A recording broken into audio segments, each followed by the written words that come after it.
എപ്പിസോഡിന്റെ തുടക്കത്തിലാണെങ്കിൽ Moon വളരെയധികം സങ്കടപ്പെട്ടിരിക്കുകയാണ്. തലേ ദിവസം നടന്ന കാര്യങ്ങളെല്ലാം ആലോചിച്ചിട്ട് അവൾക്കതില് യാതൊന്നും ചെയ്യാൻ പറ്റാത്തതിന്റെ വിഷമമാണ് അവൾക്കുള്ളത്. പിറ്റേ ദിവസം രാവിലെ ആയിട്ടും അവളുടെ മൂഡിന് യാതൊരു ചേഞ്ചോ കാര്യങ്ങളോ സംഭവിക്കുന്നില്ല. അങ്ങനെ ഇരിക്കുമ്പോഴാണ് എറിക്ക് അവളെ ഫോൺ ചെയ്യുന്നത്. നടന്ന കാര്യത്തിനെല്ലാം സോറി ചോദിക്കുന്നുണ്ട്. പിന്നെ എല്ലാം ഓക്കെ ആയിക്കോളും, ലേഡി ബോസിന് എന്നോടുള്ള ഇഷ്ടം കൊണ്ടാണ് അവളിങ്ങനെ ജലസി ആയതെന്നൊക്കെയാണ് മൂണിനോട് എറിക്ക് പറയുന്നത്. കോള് വെച്ച് കഴിഞ്ഞ് നമ്മളെ കാണിക്കുന്നത് എറിക്കാണെങ്കിൽ ലേഡി ബോസിനെയും കൂട്ടി ഒരു കഫേയിൽ പോയിരിക്കാണ്. അവളോട് പറയുന്നുണ്ട്, നീ എൻ്റെ അടുത്ത് ഇത്ര ജലസായത് എന്താണെന്ന് എനിക്ക് മനസ്സിലായി. ഞാൻ നിന്നെ ഔട്ടിങ്ങിനോ കാര്യങ്ങൾക്കൊന്നും കൊണ്ടുപോകാറില്ലല്ലോ. അതുകൊണ്ട് തന്നെ നമ്മുടെ റിലേഷൻഷിപ്പിൽ ഒരു ഡിസ്റ്റൻസ് വന്നിട്ടുണ്ട്. അതാണ് ഈ പ്രശ്നങ്ങൾക്കെല്ലാം കാരണമെന്നാണ് അവൻ പറയുന്നത്. ഇവനെന്തൊക്കെ പറഞ്ഞിട്ടും അവള് യാതൊന്നും മൈൻഡ് ചെയ്യാതെ അവിടെ തന്നെ ഇരിക്കുകയാണ്. നേരെ മറിച്ച് മൂണിൻ്റെ അവസ്ഥയാണെങ്കിൽ മരിച്ച വീട്ടിലിരിക്കുന്ന പോലെയാണ്. അവളുടെ അമ്മ എന്ന് പറയുന്നുണ്ട്, നീ പെട്ടെന്ന് റെഡിയാവ്, ഈ ഡ്രസ്സൊക്കെ ഒന്ന് ചേഞ്ച് ചെയ്യും, നിന്നെ കാണാൻ നിന്റെ ബോസ് താഴെ വന്നിരിക്കുന്നുണ്ടെന്ന് പറയുന്നുണ്ട്. അവൾ പറയുന്നുണ്ട്, ആര് വന്നാലും എനിക്ക് കാണാൻ താല്പര്യമില്ലെന്ന് പറയുന്നുണ്ട്. അമ്മയാണെങ്കിൽ അവളോട് വരാൻ പറഞ്ഞ് നിർബന്ധിച്ചിട്ട് താഴത്തേക്ക് പോവാണ്. താഴെയാണെങ്കിൽ ലേഡി ബോസ് നമ്മുടെ മൂന്നിൻ്റെ ചെറുപ്പകാലത്തുള്ള ഫോട്ടോസും കാര്യങ്ങളെല്ലാം നോക്കിക്കൊണ്ടിരിക്കുകയാണ്. അമ്മ തിരിച്ച് എത്തിയ ശേഷം പറയുന്നുണ്ട്, അവള് ഡ്രസ്സ് ചേഞ്ച് ചെയ്യാണ്, ഉടനെ തന്നെ വരും. അച്ഛനെ നോക്കിയിട്ട് അമ്മ ഒന്ന് കണ്ണടിച്ച് കാണിക്കുന്നുണ്ട്. അവന് താഴത്തേക്ക് വരാനുള്ള യാതൊരു ഒരുക്കവും ഇല്ലെന്നാണ് അതിലൂടെ ഇന്ററാക്ട് ചെയ്യുന്നത്. അങ്ങനെ ഇരിക്കുമ്പോഴാണ് മൂണ് താഴത്തേക്ക് ഇറങ്ങി വരുന്നത്. പെട്ടെന്ന് തന്നെ അച്ഛൻ അവളുടെ അടുത്ത് എന്നിട്ട് പറയുന്നുണ്ട്, നീ താഴത്തേക്ക് വന്നെന്തായാലും നന്നായി എന്ന് പറയുമ്പോൾ മൂൺ പറയാണ്, ഞാൻ വെള്ളം എടുക്കാനാണ് വന്നത്, അല്ലാതെ ആരെയും കാണാനോ സംസാരിക്കാനോ വേണ്ടിയിട്ടല്ല. അച്ഛൻ ഇതിൽ ഇടപെടണ്ടാന്ന്. നീ എന്താണ് ഇങ്ങനെയൊക്കെ പറയുന്നത്? എവിടെയുണ്ട് ഇങ്ങനത്തെ ഒരു ബോസ്? നീ എന്തായാലും ചെന്ന് അവളോട് സോറി ചോദിക്കാൻ പറയുന്നുണ്ട്. അങ്ങനെ നമ്മുടെ മൂന്ന് നിൽക്കുമ്പോഴേക്കും ലേഡി ബോസ് ആണെങ്കിൽ പുറകെ കൂടി വന്നിട്ട് ഹഗ് ചെയ്യുന്നുണ്ട്. ഞാൻ ഇന്നലെ പറഞ്ഞതിനെല്ലാം സോറി, എനിക്കറിയാം ഞാൻ ഇത്തിരി കൂടുതലാണ് സംസാരിച്ചതെന്ന്, പക്ഷെ ആ സിറ്റുവേഷനിൽ എനിക്ക് അങ്ങനെ പറയാനാണ് പറ്റിയത്, എന്നോട് ക്ഷമിക്കണം, എനിക്ക് നീലാതെ ജീവിക്കാനേ പറ്റത്തില്ല എന്നുള്ള രീതിയിൽ അവളെ പറഞ്ഞ് മനസ്സിലാക്കാണ്. നമ്മുടെ മൂണാണെങ്കിലും ലേഡി ബോസിനെ പിരിഞ്ഞിരിക്കാനായിട്ട് പറ്റാത്തതുകൊണ്ട് തന്നെ അത് ക്ഷമിക്കാണ്. ഇനി നമ്മുടെ ഇടയിൽ ഇങ്ങനെയൊന്നും ഉണ്ടാവില്ലെന്നും പറയുന്നുണ്ട്. അങ്ങനെ രണ്ടുപേരും കൂടി തിരിച്ച് ലേഡി ബോസിന്റെ വീട്ടിലേക്ക് വരാണ്. വീട്ടിലേക്ക് ചെല്ലുമ്പോൾ ക്യാൻഡിലൊക്കെ കത്തിച്ച് വെച്ച് ഒരു ഡിന്നർ തന്നെ അവിടെ പ്രിപ്പയർ ചെയ്ത് വെച്ചിട്ടുണ്ട്. ലേഡി ബോസിനോട് ചോദിക്കുന്നുണ്ട്, ഇതെല്ലാം നീയാണോ ചെയ്തതെന്ന് നോക്കുമ്പോൾ അല്ല, എൻ്റെ മെയ്ഡാണ് ചെയ്തതെന്ന് പറയുന്നുണ്ട്. അങ്ങനെ അവര് ഫുഡ് കഴിച്ചുകൊണ്ടിരിക്കുമ്പോൾ ലേഡി ബോസ് പണ്ട് ഇവർ ഷോപ്പിങ്ങിന് പോയപ്പോൾ മൂന്നിന് ഇഷ്ടപ്പെട്ട ഒരു ചെയിൻ, ആ ചെയിൻ സർപ്രൈസ് ആയിട്ട് ഗിഫ്റ്റ് കൊടുക്കാണ്. അന്ന് അവളോട് അത് എടുക്കണ്ടെന്ന് പറഞ്ഞെങ്കിലും ലേഡി ബോസ് തന്നെ അവിടെ വെച്ച് ആ ചെയിൻ എടുത്ത് നോക്കി അത് മേടിച്ചിട്ടുണ്ടായിരുന്നു. ആ കാര്യമെല്ലാം നമ്മുടെ മൂണിനോട് പറഞ്ഞ് മനസ്സിലാക്കുകയാണ്. അങ്ങനെ ഫുഡെല്ലാം കഴിച്ചു കഴിഞ്ഞാൽ മൂൺ പറയുന്നുണ്ട്, നീ ഇത്രയൊക്കെ എന്നോട് ഇങ്ങനെ ചെയ്തേയില്ലേ, ഞാൻ എന്തെങ്കിലും ഒരു പണിഷ്മെന്റ് തരണ്ടേന്ന് പറഞ്ഞിട്ട് അവളെ പിടിച്ച് വെള്ളത്തിലേക്ക് ഉന്തിയിടാണ്. നീ എന്താണ് ഈ കാണിക്കുന്നത്? നിനക്ക് ബോധം നഷ്ടമായോ എന്നെല്ലാം ബോസ് ചോദിക്കുന്നുണ്ടെങ്കിലും അവള് യാതൊന്നും മിണ്ടാതെ അവിടെ തന്നെ നിൽക്കാണ്. പയ്യെ അവളും ആ പൂളിലേക്ക് ഇറങ്ങുന്നുണ്ട്. രണ്ടുപേരും കൂടി ആ പൂളിൽ നിന്നിട്ട് അവരുടെ ഫീലിങ്സ് എല്ലാം തുറന്ന് പറയാണ്. കാരണം ഇത്രയും ദിവസം മിസ് ചെയ്ത കാര്യങ്ങളെല്ലാമാണ് അവർ സംസാരിക്കുന്നത്. അങ്ങനെ പയ്യെ അതൊരു കിസ്സിലേക്കാണ് നീങ്ങുന്നത്. അവരുടെ പ്രശ്നങ്ങളെല്ലാം മറന്ന് അവിടെ പുതിയൊരു ലൈഫ് സ്റ്റാർട്ട് ചെയ്യാണ്. അതെല്ലാം കഴിഞ്ഞിട്ട് അവരിരുന്ന് സംസാരിക്കുന്നുണ്ട് ഇത്രയും ദിവസത്തെ മിസ്സിങ്ങിൻ്റെ കാര്യങ്ങളെയും പറ്റിയെല്ലാം.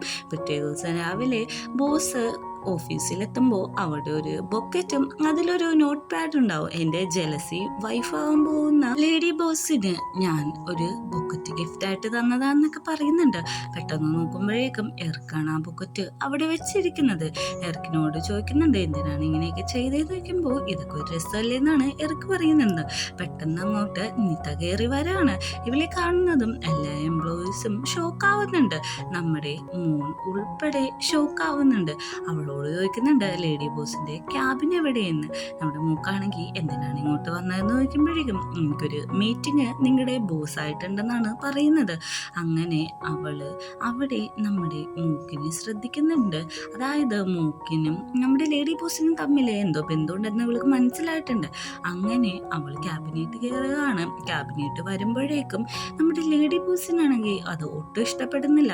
എന്തിനാണ് വന്നിരിക്കുന്നതെന്ന് ചോദിക്കുമ്പോഴേക്കും ഇറക്കി വിളിച്ചിട്ടാണ് നിങ്ങളുടെ ഈ പ്രോപ്പർട്ടിയിൽ ഞാനൊരു പാർട്ട്ണർ ആവാൻ പോവാണ് എന്നുള്ള കാര്യങ്ങളെല്ലാം പറയുമ്പോഴേക്കും നമ്മുടെ ലേഡി ബോസിനാണെങ്കിൽ അതൊട്ട് അക്സെപ്റ്റ് ചെയ്യാൻ പറ്റാത്ത കാര്യമാണ്. കാരണം അവൾ അറിയാതെയാണ് ഇതെല്ലാം തീരുമാനിച്ചേക്കുന്നത് തന്നെ.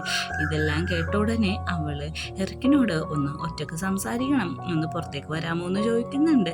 നിധിയാണെങ്കിൽ കുഴപ്പമില്ല, നിങ്ങൾ പോയിട്ട് വാ എന്നുള്ള രീതിയിൽ നിൽക്കുന്നുണ്ട്.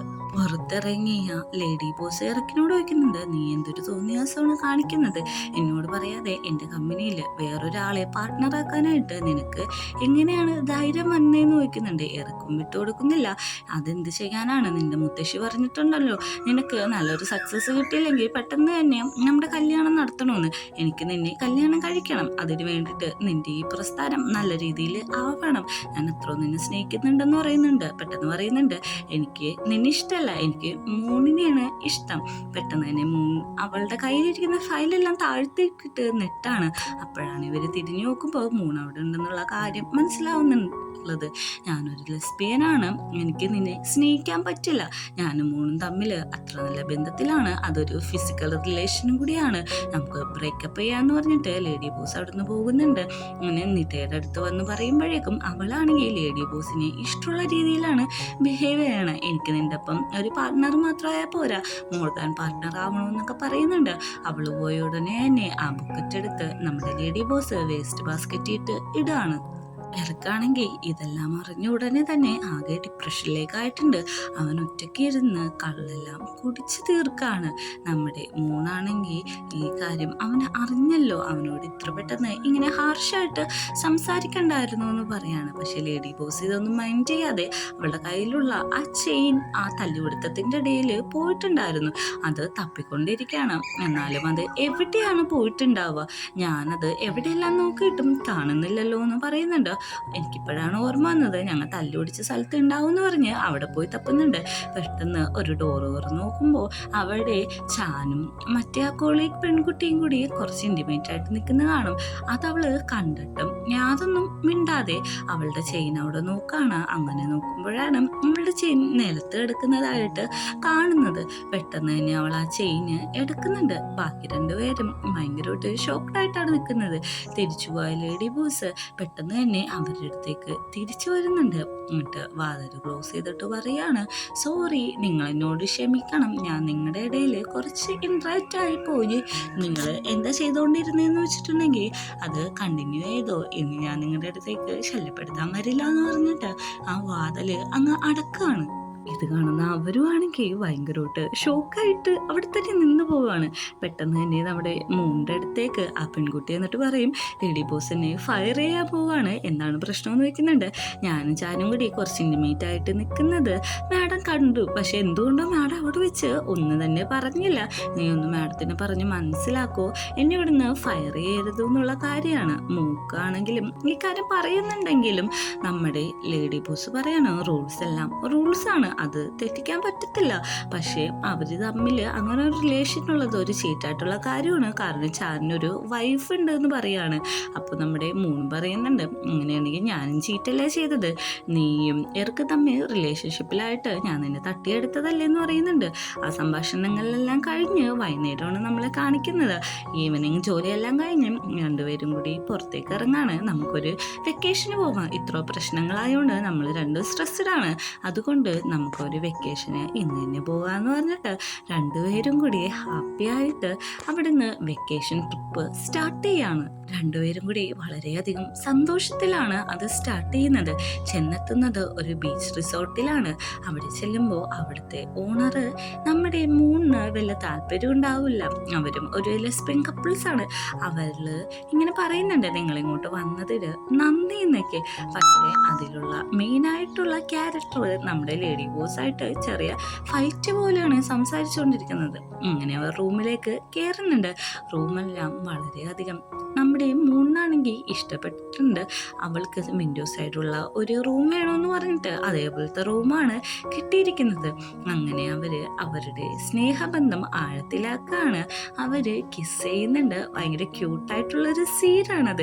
അങ്ങനെ പിറ്റേ ദിവസം രാവിലെ ബ്രേക്ക്ഫാസ്റ്റ് കഴിക്കാനായിട്ട് വന്നിരിക്കുന്നുണ്ട്. ആ രണ്ട് കപ്പിൾസും അവർക്കുള്ള ബ്രേക്ക്ഫാസ്റ്റ് കാര്യങ്ങളെല്ലാം കൊടുക്കുന്നുണ്ട്. നിങ്ങൾ തമ്മിൽ കപ്പിൾസ് ആണോ എന്ന് മൂൺ ചോദിക്കുന്നുണ്ട്. അതെ, ഞങ്ങൾ കപ്പിൾസാണ്. ഞങ്ങൾ ഡിഗ്രി ചെയ്യുന്ന സമയത്താണ് കണ്ടുമുട്ടിയത് തന്നെ. ഞങ്ങൾ കുറേ നാളോ ഡേറ്റ് ചെയ്തു, അതിനുശേഷം മാരേജ് ചെയ്തു എന്ന് പറയാണ്. നിങ്ങളുടെ ഈ നാട്ടിൽ, അതായത് തായ്ലാൻഡിലെ മാരേജ് ഒഫീഷ്യലാണോ എന്ന് ചോദിക്കുമ്പോഴേക്കും ഒഫീഷ്യലല്ല, പക്ഷെ നമുക്ക് മാരേജ് ചെയ്യണമെങ്കിൽ മാരേജ് ചെയ്യാം, അതൊന്നും വലിയ കാര്യമൊന്നുമല്ല. ഒരു ഗേളും ഡേറ്റ് ചെയ്യുന്നത് വലിയ കാര്യമൊന്നുമല്ല, കാരണം അവരും മനുഷ്യന്മാരെ പോലെ സ്നേഹിക്കുകയാണല്ലോ ചെയ്യുന്നതെന്ന് പറയുന്നുണ്ട്. പെട്ടെന്ന് തന്നെ മൂണിന് വളരെയധികം സങ്കടമാവുന്നുണ്ട്. മൂണിനോട് നമ്മുടെ ലേഡി സാമൂഹിക്കുന്നുണ്ട്, നമുക്കും പെട്ടെന്ന് വിവാഹം കഴിക്കാം, എനിക്ക് ഏത് ടൈപ്പിലുള്ള റിംഗ് ആണ് വേണ്ടതെന്ന് ചോദിക്കുന്നുണ്ട്. ഈ സീനെ കാട്ടിയാണ് എപ്പിസോഡ് അവസാനിക്കുന്നത്.